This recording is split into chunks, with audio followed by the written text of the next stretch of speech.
Bismillahirrahmanirrahim. Allahumma salli ala Sayyidina Muhammadin wa ala alihi wa sahbihi wa sallam. I'd like to thank all the hardworking people of AIFW.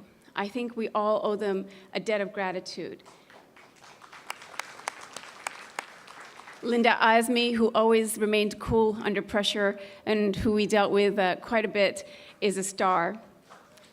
Fuzza, the founder, is irreplaceable, and your efforts are so elegant and so classy, and yet you put all of this together.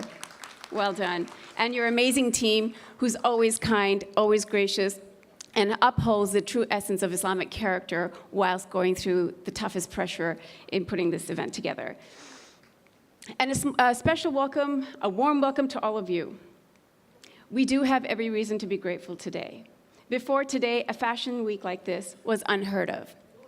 And why? Because no one before now ventured so far as to use the word Islamic to brand their good work as quickly as they turned to the word modest, for example. Not that there's anything wrong with the latter, it's all good. However, when used appropriately on good projects, the word Islamic allows us to rebrand our image, which so much so is under duress around the world, and particularly in the media. Taking back our identity that has been grossly misconstrued in the world today is of importance, and subtly delivering the message of truth that is lacking in people's understanding of who we really are as Muslims and Muslimas. I'm not saying that everyone must now start putting the word Islamic in their names, but definitely we must all find ways to convey the truth about what it means and how indeed our efforts can make the world a better place. And of course, we must work hard to develop a stellar character along the way in ourselves and uphold ourselves to even higher standards.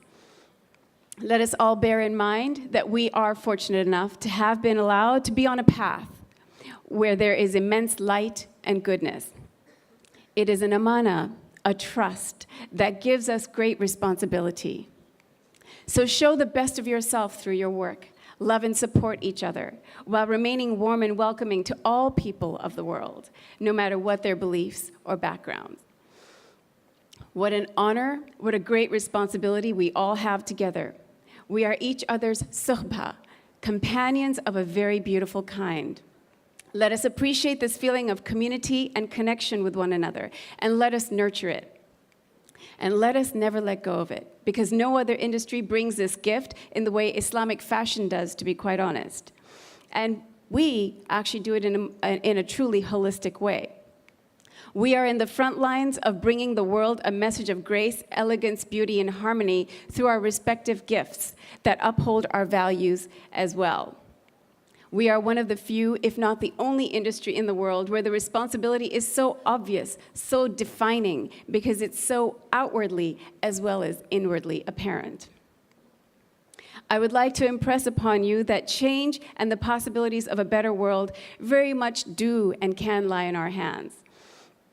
Because the moment we decided to embrace Islamic fashion in our lives, we became representatives of who we are as Muslims, what we believe in, and what we stand for. In Islamic fashion, there is no option to hiding our beliefs. We wear them on our sleeves, so to speak.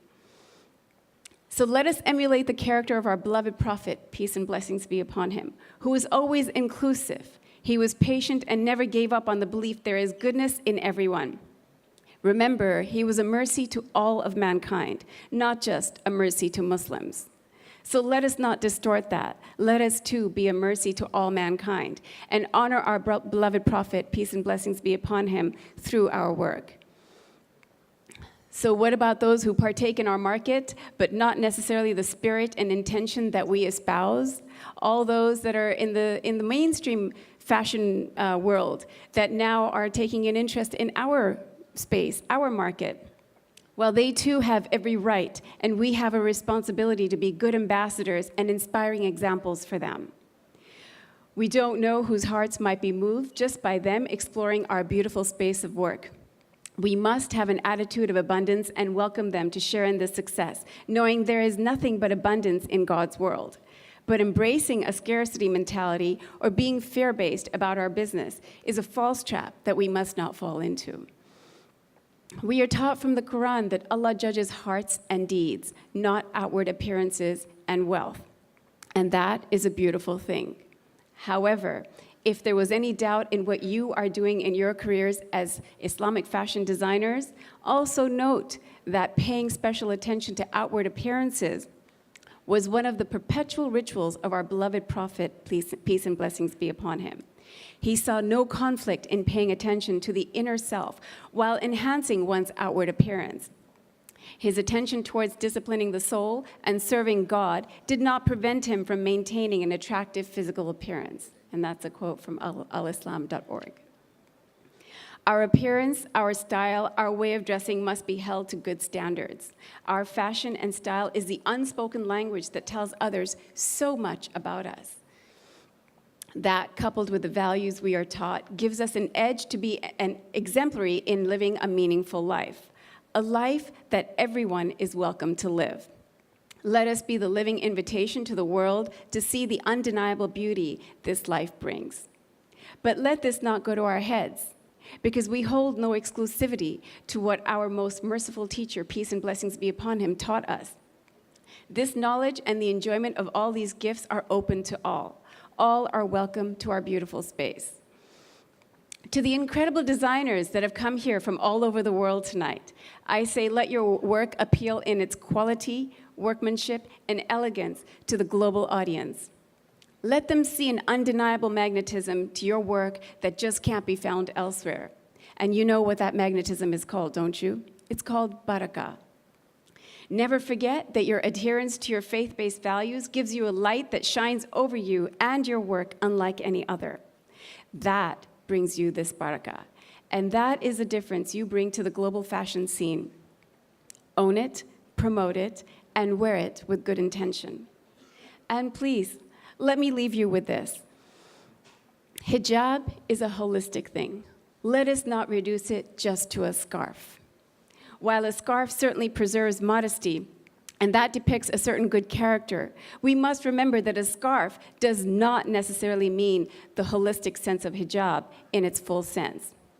So let's correct this message out there, shall we? Let's change the rhetoric going on across the globe. Let us also remind ourselves that many who may not even don the scarf may espouse a more beautiful sense of hijab than those that wear the scarf. Let us not judge anyone. None of this is for us to decide, and we should just leave it there and continue to live with all in acceptance and appreciation, no matter how they dress. We do not need to involve ourselves in judging other people's practices. We only need to work on correcting our own. Remember, the key ingredient to power and success is sincerity, and that is what our deen teaches us. So the question to ask yourself is, do you embrace the hijab with sincerity? This is a question for all. Those that wear a scarf and those that don't. I can promise you that if you approach everything and everyone in life with sincerity, you will get clear guidance to success, and you will only keep going up and bringing everyone with you. I do not believe Allah will let us fall if we are sincere, and sincerity definitely is a power. So be sincere to your form of hijab, be sincere to your faith, and be sincere to people of all backgrounds and all religions. Whatever kind of hijab you have embraced inwardly and outwardly, assume the responsibility that goes with it. So be an advocate of the immense goodness it undoubtedly brings to our global society. How can anyone not see this goodness? I mean, the next time there is talk about banning hijab anywhere, ask them if they really know what they're saying. Do they really understand what they are asking to be banned? Do they really know what hijab means? Use your voice to express that when they demand a ban on hijab, they're demanding a ban on polite speech, appropriately guarding one's gaze, general good behavior and etiquette and good manners, good opinions of each other, diminishing inappropriate behavior or misappropriated attention-seeking, respect for all men, women, children, and animals, essentially respect for all of God's creation. And the physical hijab, which includes our full-body attire as well as our headscarf, establishes boundaries that promote goodness in society and benefits the world. There is peace and safety in this for all. There is no threat in hijab, if they only understood. No, I do not believe they really understand what they are asking for when they say to ban the hijab. I lovingly and politely bring this awareness to their attention whenever I can and ask you to do the same. And as far as the varying interpretations of how our faith is embraced around the world, that is a very private and personal matter and is of no business for anyone else to comment or judge on how one should or shouldn't wear their hijab or worship their creator. Inshallah, we all have committed to our values for a higher way of life. When anything is done in sincerity, then God becomes our guide to correct our ways. Let us know this, understand this, and never judge anyone, no matter what background or sect of the religion or religious practice they adhere to. Some of the greatest people in history have come from very difficult and even dark and incorrect places. They perhaps weren't the best of mankind at some point, but then they were led to greatness eventually because God knew of their potential in goodness when no one else could see it. In the same way, we hope that God will guide us to the straight path, because today, more than ever, the world needs you to bring out the best leader in yourself. We, the Ummah, need you. I'm often asked, especially by the media, why a Muslim woman would ever voluntarily want to conceal what every other woman takes pride in revealing. I tell them, among a list of many, many reasons, first and foremost, it is so that she can be closer to her Creator. I follow this up by letting them know that we raise the value of beauty. Yes, we raise the bar. We don't partake in the groupthink concept of beauty. We don't feel the need to showcase it for anyone's entertainment purposes, because that's not beauty, that's demeaning.